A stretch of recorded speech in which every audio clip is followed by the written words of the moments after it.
All right, guys, welcome back to PacWest Bigfoot. This is David, and this month's giveaway, every month I give a little something free away, is a children's Bigfoot book called Lock Your Doors, Country Folk by Linda Newton Perry. I want to say thank you for that, Linda. It's autographed. We're going to get that out to the winner in May, so this next month. And any other updates? Not really. I do want to say that this is going to be a pretty long encounter story here that I got. And so I went through, edited it up, and it is ready. It is here, and we are going to get started on this. It's very long. It's about 4,000 words, guys, so please listen up, listen in. Please forgive me of any of the sips of this awesome Sasquatch coffee. And by the way, I do not make any money on advertising that. I just like the coffee, so there you go. So if you want to get some, it's over at the Sasquatch Coffee Company. So let's clear the throat. And actually, I'm going to take some water, too. There we go. Yeah, I said water. Bigfoot hunts camper and his puppy in Northern California. Summer of 2012. So, this is my sighting, an encounter story from back in the summer of 2012 while camping with my puppy in Northern California. I'm not going to specify where this exactly happened because it's a cool spot and it should be preserved. Before this event, and even after my sighting, I honestly tried to forget about it. I'm no wimp in the slightest, but this was by far the most terrifying experience I had to deal with mentally. I also want to say that I don't talk about this with anyone, but as I do here, it makes me nervous to think about what happened. Remote enough camping. You can call me Mac, and what I'm about to tell you is all true. In fact, if I don't specifically remember something, I will leave it out. Like I said, this really happened to me. These are the facts as I know them and understood them at the time. I really thought I was in grave danger, and I think whatever it was, it literally wanted my dog, or me, or both of us. I don't care what anybody thinks, this happened, and there are monsters in the woods of the Pacific Northwest. So, I was about 22 years old, still in college, and had a girlfriend when this happened. My grandfather, a wise hunter, taught me how to shoot guns, survive in the woods, and other good stuff. I kept the tradition of going out to the remote woods around the PacWest to get away from modern society and gather my thoughts and, of course, simply live off the land and enjoy it. There is nothing like the invigoration that solitude and creation can give you. However, my grandpa and people who raised me taught me to never go into the forest alone. But if you do, it's a necessity to bring a weapon every time and know how to use it properly. My main spot to go solo camping with my dog was around the Redding, California or Shasta area. But this time I decided to go exploring near the northern coast of NorCal, just south of the Redwoods. I'm not going to be specific of the location at all, but somewhere between Crescent City and Oric along Highway 101 in California, I had found a good road and area to explore. I was able to take my car pretty deep into the woods, at least far enough that I was confident there wasn't a person around who could hear me, something I would enjoy as part of my meditation, knowing that if I twisted an ankle, nobody's coming for days, if at all. The point was to be 100% self-reliant, and I accomplished this. I must tell you a couple of things before I continue, however. So, this particular trip, I brought my female pit bull, who was about a year old, and I wasn't going to go because she was in heat, but I went anyways. Now, bears and other animals can not only smell, but are attracted to a female in heat, so suffice it to say I was very cautious and kept a firearm on myself at all times, and well within the laws of this crazy state. Also, I was here to retreat, and while the area I was in was rather remote, it was and is a great spot for growing pot. And there are some bad stories about people finding pot up here and disappearing. I want to lay these out because I was already watching out for bears and hillbilly pot growers when I got there. I got to this particular site around 3 p.m. and I was excited about finding this new secluded spot. I liked that it was secluded and hidden, There was a great view of some hills, and in the distance, pretty far away, but you could see it, there was a view of the ocean about 10 miles away. After some rugged driving, I found my spot, which I guess was weird looking back now because there was what looked like an old campsite, empty, but also located in a slightly weird place nearby. It was just an empty clearing of trees on the side of the tiny road. Well, kind of road I was on. Also, you should know I drove a Toyota Corolla here, and on the way it almost got stuck multiple times. I already knew getting out here would be crazy, and I had to somehow turn my car around first. I thought it was great, though, and I was tired, so after getting situated with my cab and backing my car in, I started cooking dinner immediately. Noises of nature. Now, the unfamiliar noises and other things that I heard first caught my attention while I was cooking dinner. I remember thinking to myself, what animal makes that noise? But I didn't really care at the time, to be honest. I was just enjoying the freedom and a little tired from the trip. I went to sleep early, maybe an hour after it got dark, and it wasn't even 30 minutes or so after that my sighting and experience began. I was laying in my sleeping bag with my pit bull puppy next to me, my 12 gauge with bear rounds and a 9mm handgun next to me as well. I was not even asleep when, from far away, I heard something big literally crashing through the forest. My first thought was that it was a bear, and it was barreling through the forest uphill right at my camp. I figured I had a large animal coming because it had most likely smelled my dog. I also knew it was large because of the noise of branches being broken as it kept coming. I was sure it had to be a large bear, elk, or other known predator or large animal species out here. I mean, seriously, it was all I could figure it to be after all the noise it was making. So the crashing through the woods continued until it just barely passed my camp and tent, and it very quickly stopped. When it stopped, which was only like 30 or 40 feet or less from me, I got a sense it was checking me out. Yet I was still thinking it was some kind of known animal. Among the commotion that was happening, I could hear it was bipedal all of a sudden as it came smashing through the forest. That frightened me, confused me at the same time. It was silent for less than 3 seconds when it stopped, and then all of a sudden the footsteps started coming my way. And when I heard the clearly bipedal footsteps, and you could hear the amount of weight dropping with each step, I got extremely confused. In my head, a wild bear just turned into a basketball player, but I figured it was still just a bear on its hind legs. That was a mistake, and one I thought I would pay for, dearly.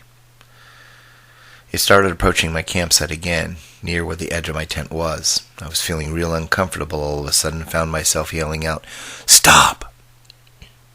The noise quickly stopped. Then after a few seconds, and to my amazement, it started again towards me. The footfalls, which blatantly sounded like a 500-pound person, came very close, so I made a second verbal warning. "Please, tell me who you are. I have a gun, and I will shoot." Again, when it heard my voice, it stopped. But just after I stopped talking, it kept walking, and basically walked into my campsite, no more than 10 feet from where I was sitting in my tent.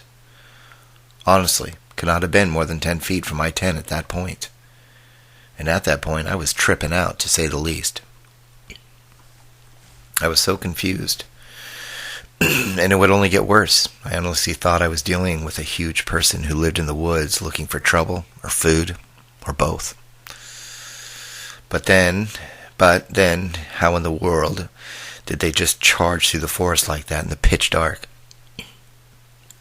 It didn't make sense, but here's the reality. Something well over 350 pounds plus, and on 2 feet, that lives in the forest, was standing not far from my tent, and it did not care about my verbal commands, apparently. I must tell you, I am trained to perform well under stressful situations, and I was trained by a hunter. But as soon as I heard 2 feet approaching, I felt a feeling of dread, which I've never felt before or since. I never knew what dread was until that night, and I'm not at all imagining things from stories, but it was like this thing was looking at me through the tent. I could feel it, and I felt I was in some serious danger, to say the least. When I have my big guns, I'm not afraid of anything, but this was different. It felt like I was being hunted, and honestly, made me very frightened, scared, and even a bit mad of all things. So basically, I found myself holding my guns and trying to calm down my dog. But this animal, man, or whatever, hadn't gone away, hadn't gone anywhere. I would say 5 minutes had passed where it just stood there, close by. You might ask, how I know this. Well, it's because in the pitch black you can hear every little noise, and if something is 400 pounds or more, trust me, you could hear nearly every single step. But it was just standing there, I believe. After 5 minutes, I wasn't sure if it had left quietly. So finally, I spoke up, and again I said, "What do you want?" "I'm going to start shooting." After I yelled, I could hear him jump or hide nearby, but still he remained in my camp. Then a minute later, it would take a couple steps closer and do nothing. I felt like it was teasing me almost. Maybe testing me would be a better take on his behavior at that point. After this went on for about 10 minutes, the animal, man, thing, whatever, standing in between me and my car, obviously watching the tent, was trying to either force me out of my camp or hunt me and my dog. Most likely, however, it was trying to observe or possibly steal some food. It was apparent to me, though, that this thing, which I believe was a male because of the way he was challenging me, wanted me out and had me cornered. But I'm not one to back down from a fight, even if it meant my life. Finally, after I realized time was passing and this dude creature thing wasn't leaving, my anger really overcame my fear, and I literally told myself that whatever was out there, it was hunting or taunting me, and if I want to survive the night, I would have to fight. At this point, I heard this huge thing inching towards my tent, and it was at that point that I began to hear things from multiple directions. Multiple Bigfoot in my camp. I remember thinking I only heard the one. Then I realized the distraction technique where a male will make way more noise than necessary, all the while another male or female moving quickly for the kill. I had no idea that what I was dealing with. I didn't want to look outside the tent, but I figured I had to at that point. I unzipped the tent and stuck my head out. I heard the thing do its quick jump and hide or move, but again, it was pitch black and my flashlight wasn't helping. The big mag light was out in the car, and I only had the little mag light.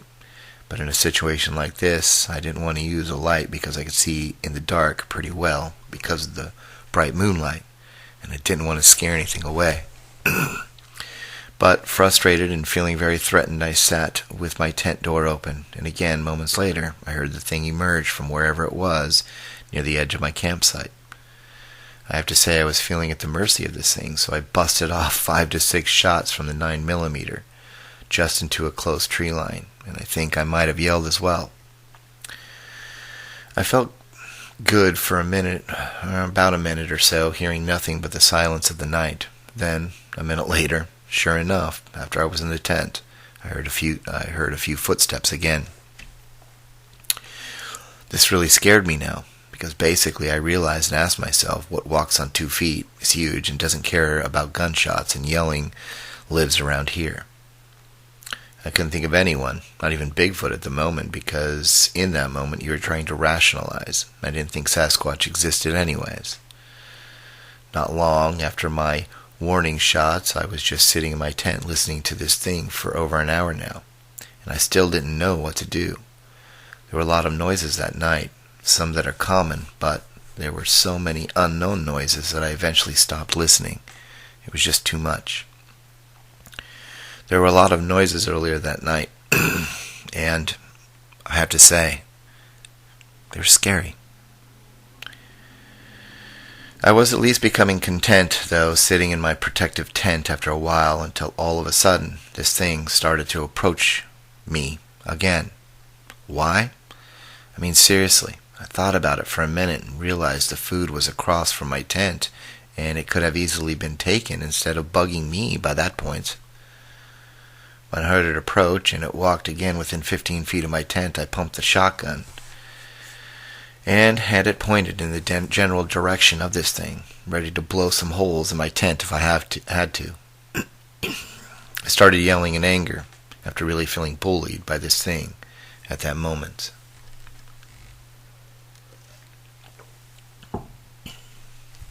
I yelled aggressively for a few seconds, then collected myself and decided that was enough. I was going to go confront him, it, whatever it was. I gave a verbal warning I was coming out of my tent with a shotgun. Told this thing I'd be shooting. Only silence followed. I sat quietly for maybe 1 minute and told myself either he will get me or I'm going to get him. I jumped out of my tent and looked his way and immediately saw something that looked like a large, hairy man in the dark run from near a bush to a group of trees. I didn't wait, and I don't care what you think. I started shooting at it. Not really to kill, but I was shooting to show this thing I am not someone to mess with. I thought it was gone after that, but as I was getting back into my tent, I remember the noises I heard from the other direction kept coming. All I did at that point was to start yelling bad words into the air and fired one more shot into the ground. Part of the reason I was letting shots go was to attempt for someone to hear my shots possibly, hopefully, and come to me. But I was out there, alone, and nobody came. Nor were they coming. I sat there and had a cigarette in the open for a few moments outside the tent, thinking I had fixed the problem with the gunshots and yelling. Yet as I was still trying to understand what was happening, footsteps came.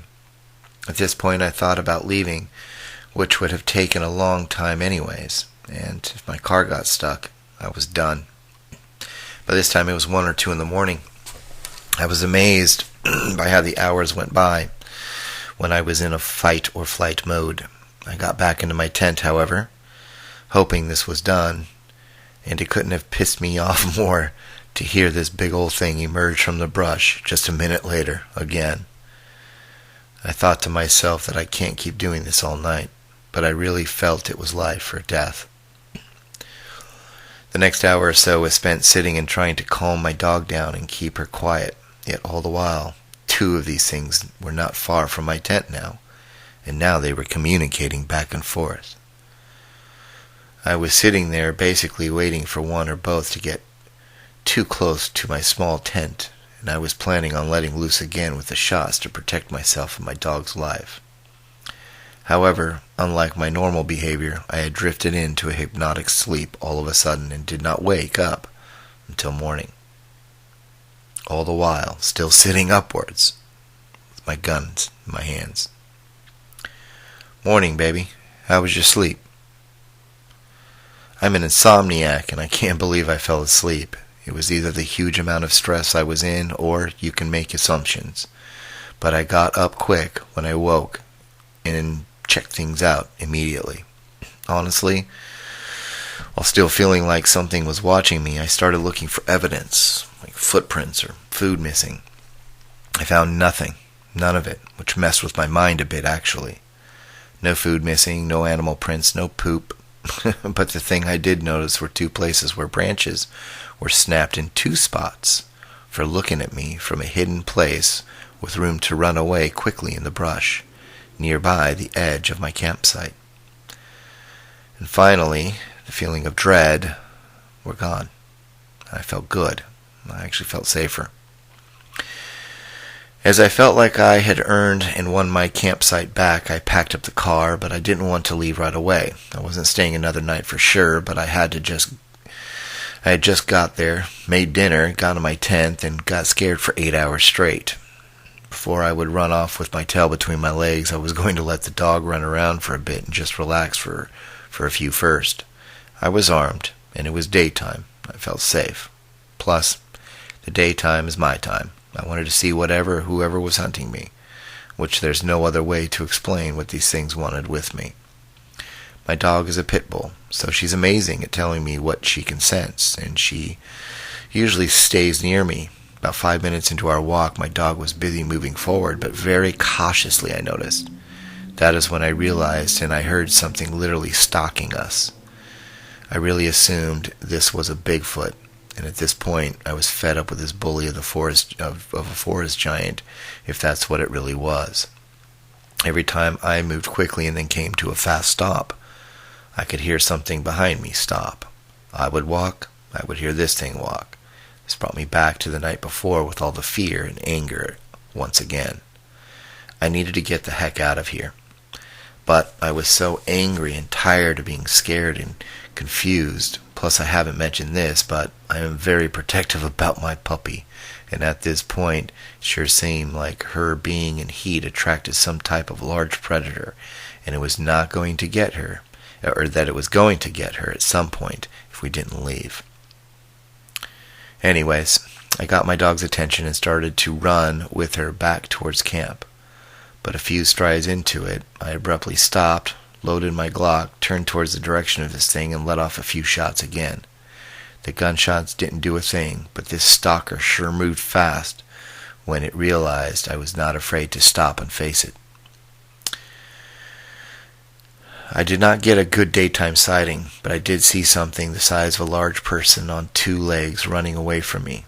Unfortunately, I couldn't get a solid view, but the sound it made bolting away from me through the woods was the same exact sound I heard the night before when all this started.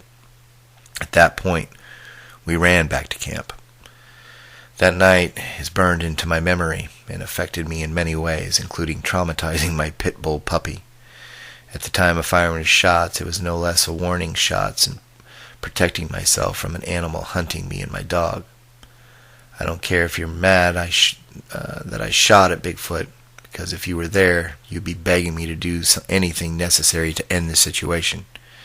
And yes, I do believe what I heard, experienced, and briefly saw moving away was Bigfoot.